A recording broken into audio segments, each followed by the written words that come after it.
So I recently discovered a couple of videos that Amazon uploaded to YouTube a few years ago talking about their seller support team that they have for people that sell on Amazon. They talk about how fantastic it is and how great it is, and I thought, hey, I'm going to make a video where I'm going to play these clips through, I'm going to let them say their thing, and then I'm going to talk about what I think it's like from a seller standpoint of view, and in reality talk about how I think Amazon actually supports their sellers. So I'm going to show you some screenshots again, and I'm going to commentate a little bit about how I think this video is compared to what it is in reality. Sellers help grow our business, and they help grow our business in a unique way. We are in contact with sellers every single day, and we have an opportunity to impact their business and their bottom line. So even though she says they're contacted by sellers every single day, which is a true statement, I can guarantee you these people in this video are not the ones that you talk to when you call seller support. When you call seller support, the very first place your phone call goes to is to this office, which is in Bangalore, India. This is where their big call center's at. The ones in the United States, though, especially in Seattle, these are known as the specialist teams, which are rarely ever able to be contacted by phone. They just mostly deal with people in these other call centers, like this one in the Philippines, writing them tickets. It really forces our associates to be creative from a business standpoint to say, how can I find the right solution? And is a good solution for the seller and gets them what they need, but is also a good solution for Amazon. Oh, would you look at that little smirk on his face right at the end? You can see that he says they're trying to provide solutions for sellers and their problems, but more importantly, they're trying to provide a solution that is good for Amazon, and both of which I'll talk about in a little bit. We can go to the associates and see what their pain points are. Like, you can feel like what these guys are struggling with, so you feel compelled to do something like as soon as possible. So I just thought it was super hilarious to see this listen to our sellers poster, or whatever you want to call it, hanging up in the office with a couple pieces of Scotch tape that they probably printed off just for the sake of this video, because I can tell you this is a foreign concept to listen to anything the sellers are trying to do with seller support. So now I'm going to show you a quick video clip where I'm actually on the phone with seller support, just trying to change a few dimensions with my product, and you can see actually how quick they're trying to solve the problem. See there that there are some incorrect information. You might want to correct that as well. And yeah, just basically tell me whenever you're done so I can start the request right here, right? Yep, I've got my correct dimensions input.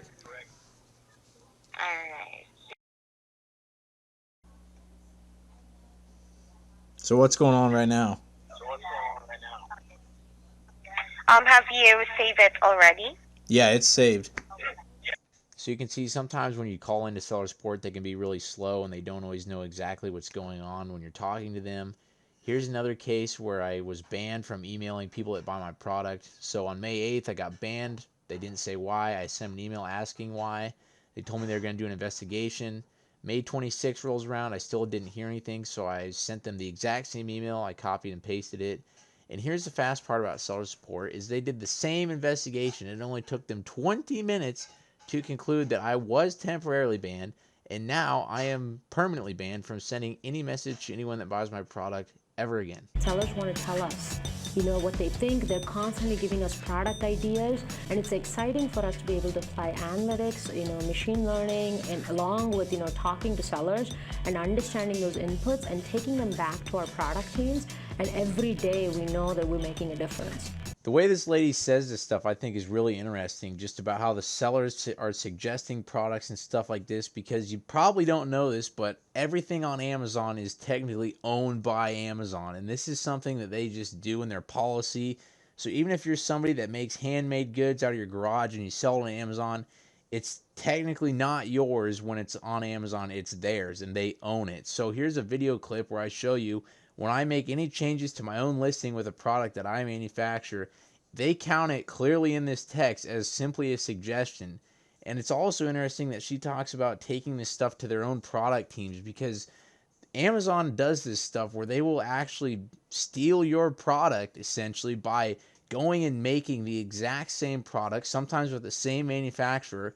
They'll basically kick you off the listing that you created on their platform and start selling it, and you're left with nothing. It's a really hard job, but at the same time it's really fulfilling, because you can see from the very beginning, when you offer your solution, how you're helping people, and at the end, like how that translates to the customer experience. Now, I know this guy's saying he likes to provide a solution for the seller's problems, but unfortunately that is just not what you get most of the time. Even if you ask a simple question like this one about a button not working, you're not going to get a solution. It's usually 99% of the time going to be something like this in the form of a step-by-step guide or instructions to navigate to some other page, and you're left with no solution, right back to square one. This is honestly how it happens 99% of the time with seller support. You know, we're always asking ourselves the question, what else can we do for our merchant? This guy is hilarious. He's sitting here with such enthusiasm asking, what else can they do for the merchants? But they don't do anything. Here's the only thing I could really think of that has been a big change for all sellers that since I started selling almost 3 years ago is they started changing the layout of seller support and the dashboard you're on. It used to be the nice full screen layout, but now all it is a bunch of squares that I don't even use. So I just have to click more tabs just to get to where I'm going. But here's another thing that they actually will do for sellers, and this is to make it way harder to sell by using the IPI score to almost manipulate you. And I've talked about it before, they're constantly raising this threshold to get unlimited inventory. And now you need a score of over 500 points to be able to have unlimited inventory. To give you an idea of how hard that is, I have a score of about 515 points. Here is my sales. I was selling $20,000 in 30 days at my peak, all of which I was doing over $10,000 a month for 10 plus weeks. And I barely have a score of 500 points to do this. The majority of our selection on Amazon actually comes from over 2 million sellers in these 10 different marketplaces. We operate in 10 different countries across the world. Yes, third-party sellers are definitely the majority on Amazon, and I think Amazon wishes it was the other way around because since they're not the majority selling the products, they're missing out on that money. And I think if you've seen my other videos, that's why Amazon does a lot of things that they do to people that are third-party sellers that give them ways to take the money that they're missing out on by not being able to sell those products. So sellers love selling on Amazon, and one of the reasons they love it is that we do offer this suite of services. Your ability to make an impact from day one and actually execute and do something. Sellers love selling on Amazon, huh? You know, I hate to say it, but I just don't think it's true. Here's a quick video from going on the forums. You can see a lot of these posts are just about people ridiculing Amazon for something. And honestly, that is the atmosphere when you go on the forums. It's pretty much everyone against Amazon. And there's never really any positive feedback about the things Amazon is doing. I don't know what this guy's talking about, a suite of services, because selling in North America is obviously a perk of being in the United States. The marketplace is just Amazon as a platform. And I don't know who the genius was at Amazon that came up with Amazon payments as this groundbreaking technology to, ooh, let's pay people for selling stuff. We're also responsible for payments and fraud protection. The most successful program we have along those lines is Fulfillment by Amazon, FBA. And many sellers take advantage of it and love it because customers get access to free 2-day shipping. But from the seller perspective, it also allows them not to have to handle something that many of them don't think they're very good at. Cue the dramatic music building up to Amazon FBA promotion, because the first thing he mentions is the fraud protection, which is this TRMS from the last clip. This is garbage. They try and promote that they are cracking down on people who are manipulating the system. They got fake reviews. They get to the top of search results. But this is rampant on Amazon FBA. It is horrible. There's people from other countries that get into Amazon's system. They manipulate the system. They're always at the top of search results. They've got fake reviews. They don't get removed ever, no matter what.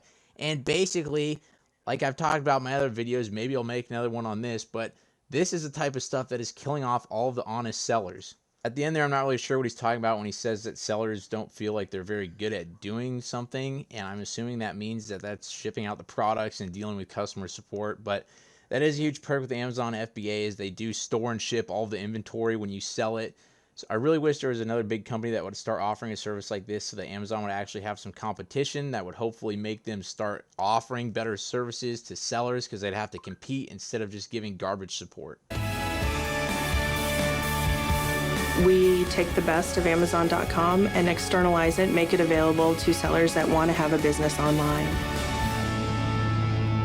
Yeah, I think a lot of things in this video are garbage, as well as the seller support that Amazon offers from a selling standpoint of view.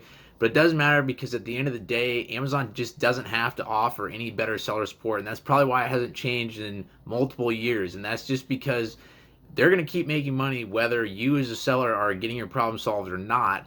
And it's just the way it's set up. They're in control of your money, they're in control of your listing, they're in control of your product. So whether your question gets a solution, maybe it's big or small, it doesn't matter, because Amazon is still going to continue going on. New people are going to sell up, more people are going to sell. So the less people they have to deal with, honestly, the better, because it's less of a headache for them to have to try and deal with more sellers, and they can just keep making money.